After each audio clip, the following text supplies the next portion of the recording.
This is the Hope After Helene podcast. This is episode 2. Today we're here with Aidan Carter with the Marshall Fire Department, and he's just going to take some time to share his experience throughout the hurricane from the fire department side and provide some good insight. So, Aidan, thanks for coming on today. Yes, sir.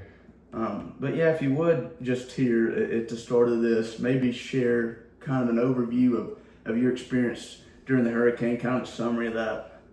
So I had kind of 3 different situations. My family had their own thing going on. Our church in downtown Marshall had their own thing going on, and then I'm also a volunteer firefighter at Marshall Fire Department. So I started out. I went down the night before the flood to help prepare everything at the fire department, get chainsaws, all that. We anticipated trees now. We moved a bunch of stuff out that Thursday. We got all our trucks out of the station, and we ran a couple just routine calls. And then by the evening of Thursday, we decided, emergency management decided to evacuate town. So that's what I did for Thursday. Mm-hmm. And then Rawlins, the town of Rawlins is right across the river from my property actually, and that's where our power lines run across. It actually flooded before Marshall did. It flooded before the hurricane actually hit. Mm-hmm. So we made rescues in Marshall the night before the hurricane hit. One most interesting involved taking a track hoe on the railroad tracks and lowering one of us down into a window and rescuing a lady and 3 dogs that couldn't get out. So all kinds of interesting stuff like that. That was all before the flood. So we had probably, I think, 20 people between Rollins and Marshall that we've evacuated and got out. And then during the flood, when the water crested at like 27 feet above the normal water line, we made several rescues in downtown Marshall from top floors of apartments and buildings. And then that's pretty much what happened during the storm. I was new, so I wasn't able to do as much till later on after they kind of got to know me. And I was a 17-year-old kid, so they didn't want me to get hurt or anything. Right. But as time progressed and as I stayed there, they let me do more and more. And I didn't really get in the water much, but I, drove a lot of vehicles around and helped manage rafts and boats and carried lights and the biggest thing I did was we had to move engines from town of Marshall to AB Tech. So I drove many different fire department vehicles, and I had my own truck. I pulled like all our equipment out, and unfortunately anything we left the fire department we lost. So that was like the fire department loss. Right. So that's like an overview of what we did. Yeah.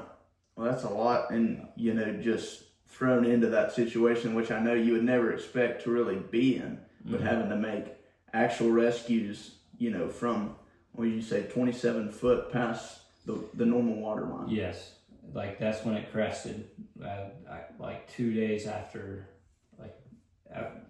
the hurricane lasted like 3 days, but within 2 days it had gotten up to that high mark. It didn't stand at that. It went a little lower. And then that's when the water stood for about 2 days.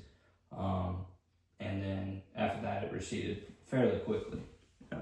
Wow. I mean, that's, a lot of courage going in that situation, especially, for 17-year-old volunteer, being put in right into life or death situation. And we just appreciate you, Aidan, and the firefighters and first responders on there that, put their lives on the line in those first couple of days to save others, and a lot of rescue stories, and we appreciate that. And thank you. But would you just take a minute and just describe the move, from Marshall and your station actually being flooded, and changing stations to AB Tech? What was that like? And maybe the kind of couple weeks after the flood, switching stations. So that's interesting. We actually are still not in a permanent station yet. And unfortunately that probably won't happen for a year or two due to insurance issues. But we decided that we were going to move our engines out, but we didn't have enough room in any of our trucks because I think we only had 2 pickup trucks and like 2 trailers. So we moved as much equipment out as we could, but we unfortunately had to leave a lot. So we lost millions of dollars worth of equipment. But we were able to get all of our trucks up. A couple sustained damage driving through water and sitting in water for a certain amount of time. But we got them all out, all up on at AB Tech. So I stayed. I didn't know what I was going to do because I stayed the night at AB Tech one night, and I wanted to go back home, but every road to my house was flooded because I lived across the river from downtown. Yeah.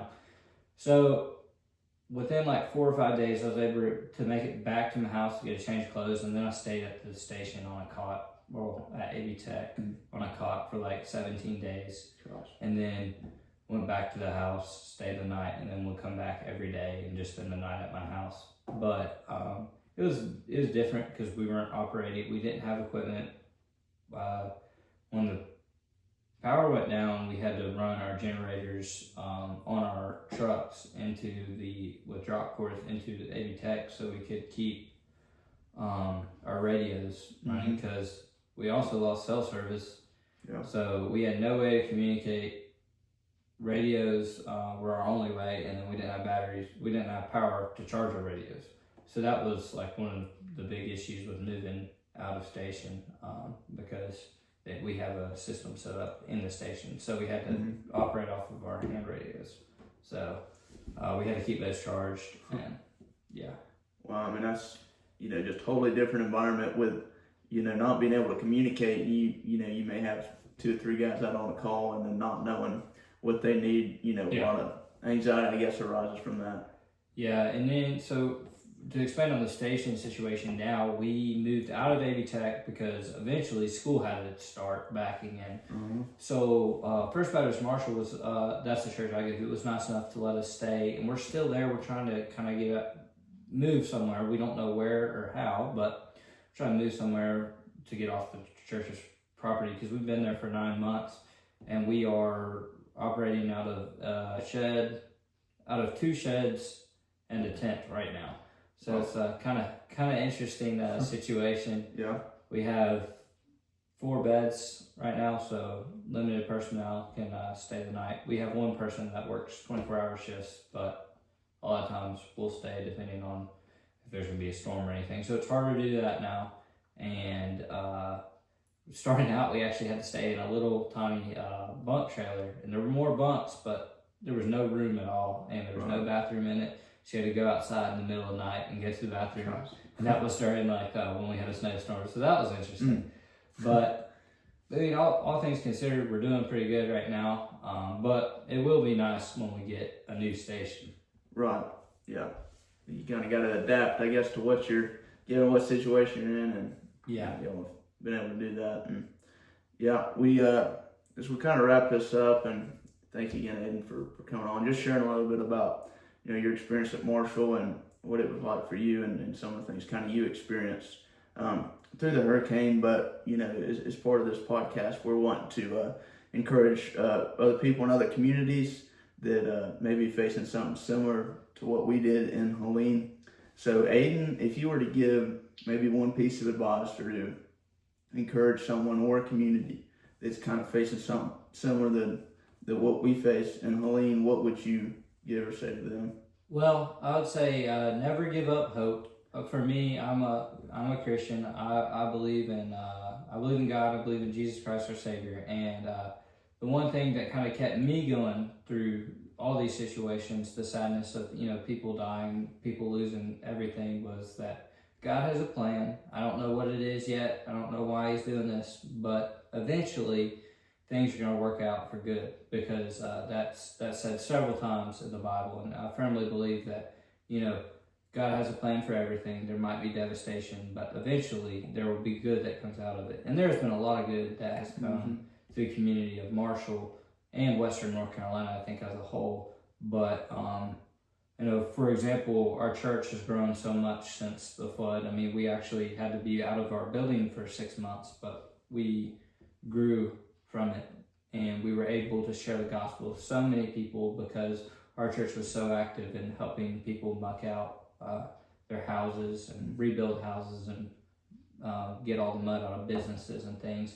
So I think everything happens for a reason. God has a plan, and things are going to work out for good. That's my never lose hope. That's my advice there. Yeah, thank you. And that, the title of the podcast, Hope After Helene, so we know regardless of all the devastation and, just the heartbreaking stories of people losing loved ones, losing homes, so much loss, but there's been so much given by the grace of God, to over Western North Carolina, and so much has come from that. And like you said, the community coming together and people being able to serve others, and that's what we're called to do. So Aidan, appreciate you being on today and sharing your story. Yes, sir. Thanks for having me.